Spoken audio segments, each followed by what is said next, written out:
Jumpa lagi dalam acara Renungan Harian Kabar Injil. Tema kali ini, berkat sebagai anak-anak Allah. Jadi kamu bukan lagi hamba, melainkan anak.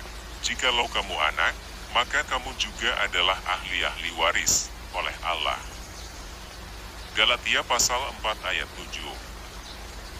Kita sering membaca berita di koran dan melihat tayangan di televisi kasus ibu yang tega membuang bayinya sendiri di tong sampah atau kardus. Kok bisa ya?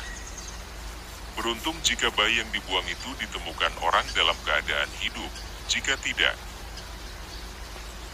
Dan biasanya bayi-bayi tersebut akan diserahkan ke panti-panti asuhan anak untuk diasuh. Adalah berbahagia jika ada orang tua asuh yang mengadopsi atau mengangkatnya sebagai anak. Musa adalah anak yang dilahirkan oleh orang tua Israel.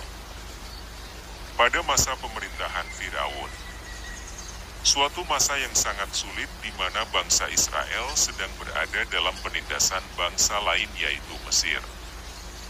Pada waktu itu Firaun juga membuat perintah yang benar-benar di luar batas kemanusiaan, agar semua bayi laki-laki Israel dibunuh.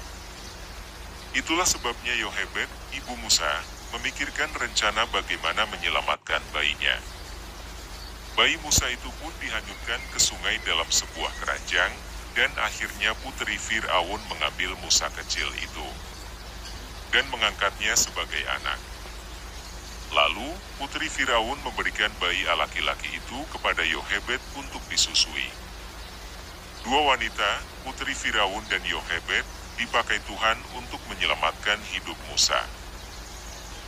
Sebagai orang percaya, Alkitab berkali-kali menegaskan bahwa kita telah diangkat sebagai anak-anak Allah sehingga kita dapat berseru kepada Allah dan memanggil Dia, Abba, Bapa. Roma pasal 8 ayat 15. Kita yang dahulu hidup dalam perbudakan dosa, kini telah dibebaskan melalui pembenaran dalam karya kudus Kristus di kayu salib.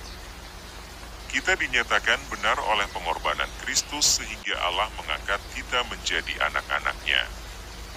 Secara alkitabiah, adalah tindakan Allah di mana seseorang yang telah diperbaharui Roh Kudus diubah dan dibenarkan, kemudian dipindahkan ke dalam persekutuan orang yang ditebus dalam keluarga Allah. Karena status sebagai anak, kita pun beroleh kasih karunia Tuhan dan berhak mendapatkan pertolongan ketika kita membutuhkan. Bapa juga berjanji tidak akan meninggalkan atau mengabaikan kita. Baca Ratapan 3 ayat 31 dan 32. Dan Salam Maranatha.